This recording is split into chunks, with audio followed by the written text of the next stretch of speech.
Hello guys, how's it going? In this video I will show you the callable built-in method in Python.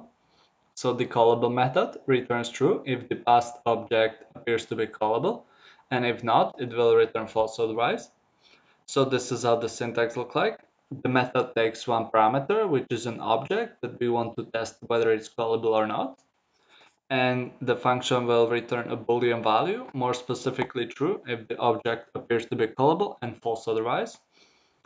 One thing to keep in mind that the callable method will return true even if the call to the object may still fail. We will see in an example below what this means. However, if the callable object returns false, we know that the call to the object will certainly fail. Alright, so let's look at examples. So let's try to call an integer, and we can see that it will return false, and this is expected. Now let's try call a function.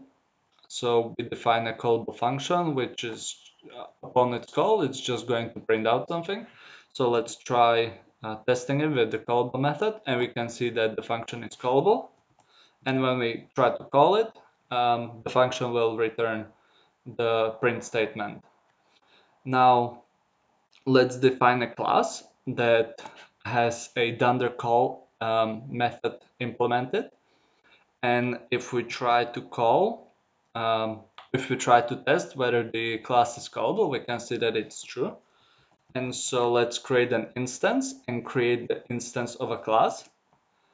And the instance of a class will basically return upon the call, it will return whatever it's implemented in the call method.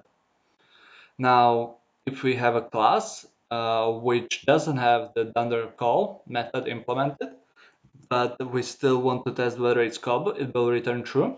However, if we try to test its instance of this class and then try to call the instance, we will receive an error because the foo2 class doesn't have the call this method implemented inside.